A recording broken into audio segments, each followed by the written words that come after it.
Hello friends. आज मैं आपके लिए थर्ड वीडियो लेकर आया हूँ बायोलॉजी की। तो आई थिंक ये भी आपको बहुत ज़्यादा हेल्प करेगी। और ये सारे के सारे जितने भी क्वेश्चन मैं ला रहा हूँ अबाउट 60 क्वेश्चन हो जाएंगे इस वीडियो को मिलाकर। ये सारे के सारे पुराने एग्जाम्स में आ चुके हैं, मतलब यही क्वेश्चन अगर आप कर लो तो आपको बायोलॉजी में से क्वेश्चन कहीं बाहर से नहीं जाएगा। ठीक है, तो फिर भी आप देख लें।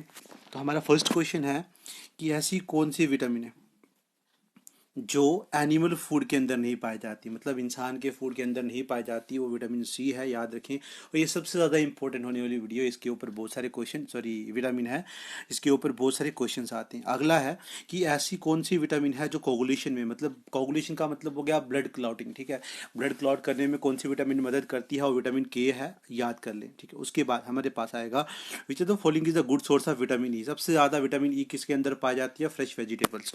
इसलिए ज़्यादा से ज़्यादा फ्रेश वेजिटेबल खाने के लिए डॉक्टर्स कहते हैं। ठीक है, अगला क्वेश्चन है कि the deficiency of the which vitamin deficiency cause the disease pernicious anaemia. ठीक है, ये बीमारी कौन काज करता है, B12। ठीक है, इसके अंदर कोबाल्ट पाया जाता है। उसके बाद बात करते हैं नाइट्रोजीनियस फूड।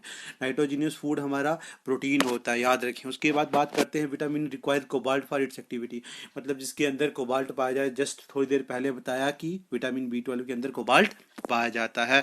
उसके बाद बात करते हैं नेक्स्ट क्वेश्चन की, तो which nutrient give energy to our body. ऐसा कौन सा न्यूट्रेंट है जो हमारी बॉडी को एनर्जी देता है, वो है कार्बोहाइड्रेट। ठीक है, न्यूट्रेंट क्यों कहा, न्यूट्रेंट वो कंपोनेंट पाए जाते हैं जो न्यूट्रिशन में होते हैं। लास्ट वीडियो में भी ये क्वेश्चन थोड़ा सा था।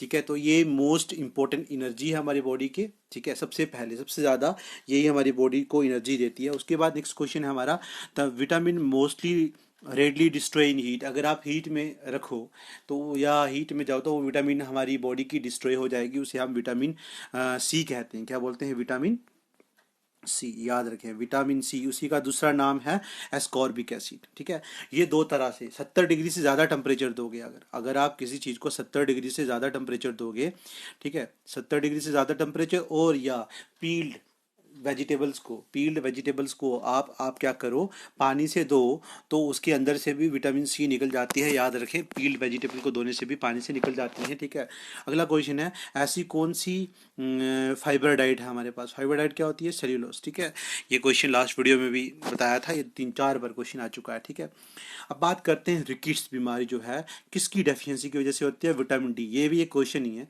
कि रिकेट बीमारी फैलाने या किसकी डेफिशिएंसी की वजह से रिकेट बीमारी होती है, तो विटामिन डी की वजह से होती है, याद रखें।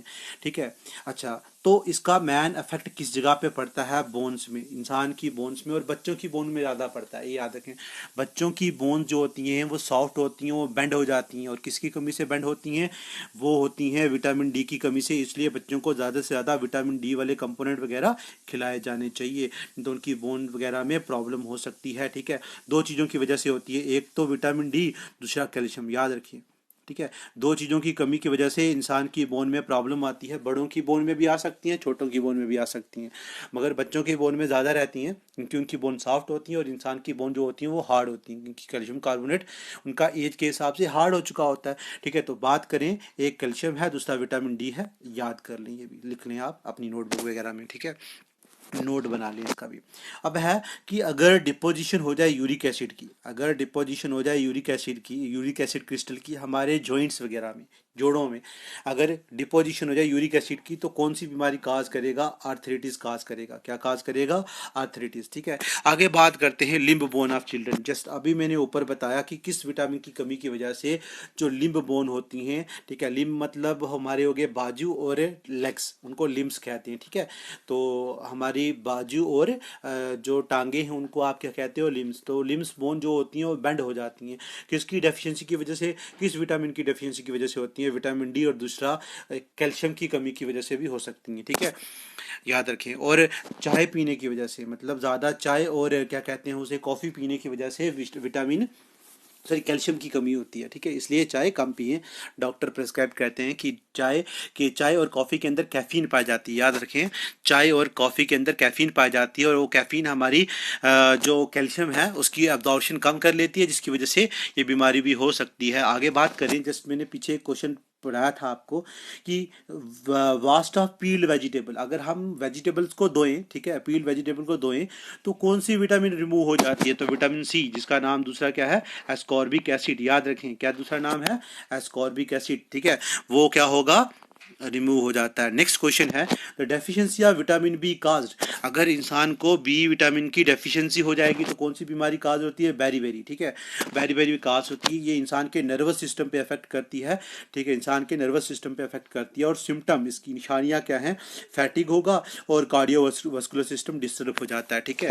ये भी आप अच्छे से पढ़ लें, ठीक है, नोट कर लें, अपनी नोट बना लें, सब इंपॉर्टेंट क्वेश्चन है, ठीक है, और सब एग्जाम में बहुत बार आ चुके हैं। अब नेक्स्ट है, फिर से मैंने कहा था विटामिन सी बहुत इंपॉर्टेंट क्वेश्चन है। एक क्वेश्चन आया कि कौन सी ऐसी विटामिन है जो इन्फेक्शन से इंसान को बचाए, और विटामिन सी है एस्कॉर्बिक एसिड, दूसरा नाम इसका, वो इंसान को इन्फेक्शन से बचाती है, विटामिन सी। याद रखें विटामिन सी बहुत ज़्यादा इंपॉर्टेंट है, इसके ऊपर बहुत सारे क्वेश्चन आए हैं और आते रहे हैं, ठीक है, और आते भी हैं अभी। अच्छा, अगला क्वेश्चन है कि vitamin that is readily manufactured by our body, ऐसे विटामिन जो हमारी बॉडी खुद बनाती है वो विटामिन डी है। कौन सी है? Vitamin D. दरअसल इसे विटामिन तो कहते हैं मगर ये विटामिन नहीं है, ठीक है। ये बी कब बनती है? हमेशा धूप में रहने की वजह से नहीं बनेगी, मॉर्निंग टाइम पे। किस टाइम पे बनेगी? मॉर्निंग टाइम पे, मॉर्निंग सनराइज टाइम पे होता है। अगर धूप में रहेंगे तो आपको क्या कहा, मतलब आपकी बॉडी के अंदर क्या बनेगी? विटामिन डी बनेगी। आई होप ये भी आपको अच्छे से समझ आया होगा। नेक्स्ट आपकी जो विटामिन है, तो deficiency of vitamin B6 is caused, vitamin B की वजह से, B6 की वजह से क्या कास्ट होता है? एनीमिया। दूसरा नाम क्या है विटामिन B6 का? सेकंड नाम क्या है? पैरिडोक्सल फॉस्फेट, ठीक है, याद रखें, पैरिडोक्सल फॉस्फेट कहते हैं, ठीक है, तो ये भी याद कर लें। अगला है, ऐसा कौन सा एलिमेंट है जो सबसे ज़्यादा अबंडेंट होता है किसके? ह्यूमन बॉडी के लिए, उसे ऑक्सीजन कहते हैं। देखो ऑक्सीजन का बहुत ज़्यादा हमारी बॉडी में काम है, ठीक है। अब मैन हम ऑक्सीजन लेते हैं, ऑक्सीजन लेते क्यों हैं? ठीक है, नाइट आपका टॉपिक है ना इंपॉर्टेंट, सबसे पहला टॉपिक भी यही दिया है, कौन सा? न्यूट्रिशन। न्यूट्रिशन हम खुराक खाते हैं मगर न्यूट्रिशन तब तक अच्छे से कंप्लीट नहीं होगी जब तक हम सांस नहीं लेंगे। मीन किया, अगर हम ऑक्सीजन को इनहेल करते हैं तो उसका भी एक मकसद है। ये ऑक्सीजन का इनहेल करने का मकसद मैन जो है वो क्या है कि इंसान ऑक्सीजन इसलिए लेता है कि फूड ब्रेक करने के लिए, ऑक्सीडेशन ऑफ फूड करने के लिए, जिसे रिस्पायरेशन कहते हो, और उससे बहुत सारी एनर्जी मिलती है हमें, 38 ATP मालिक्यूल, ठीक है। याद रखिए कितने मालिक्यूल मिलते हैं? 38 ATP, एडिनोसाइन ट्राइफॉस्फेट, ये यूनिट हैं किसके? एनर्जी के, ठीक है। एक कैलोरी होता है, दूसरा ये होता है, इसमें आपको एनर्जी मिलती है, और ये भी आप अच्छे से पढ़ लें। अगला क्वेश्चन है, which are the following is most abundant for the children growth of the age of 14, मतलब बच्चों की एज में, 14 साल तक की एज में सबसे ज़्यादा प्रोटीन बच्चों को देनी चाहिए, ठीक है, क्योंकि उनकी बॉडी डेवलप कर रही होती है, उनको बहुत ज़्यादा चाहिए होती है, क्या चाहिए होती है? प्रोटीन चाहिए होती है, इसलिए उनको ज़्यादा से ज़्यादा प्रोटीन दें। डेफिशिएंसी ऑफ आयोडीन, ठीक है, आयोडीन की डेफिशिएंसी जो है, मतलब क्या काज करेगी? इनलार्ज थायराइड, ठीक है, इनलार्ज थायराइड। और बीमारी कौन सी होती है? गाइटर, ठीक है, याद रखें, तो गाइटर बीमारी होती है। अब एक और बात इसी पे एक क्वेश्चन बनता है कि ये आयोडीन जो है ये आती कहाँ से है? ये सलाइन अलगी से निकलती है, ये सलाइन अलगी से आती है, ये क्वेश्चन भी आया हुआ है, ठीक है। आई होप ये भी आपको अच्छे से हेल्प करेंगे कंसेप्ट सारे के सारे, ठीक है। कोई भी अगर डाउट रहे तो कमेंट करें, प्लीज़ लाइक और शेयर करें, और सब्सक्राइब पक्का करें, बेल आइकन को दबाएं, ठीक है। जितने भी अपने फ्रेंड्स वगैरह उनको शेयर करें ताकि मैं और ज़्यादा वीडियो आपके लिए लेकर आऊँ। Thanks for watching this video.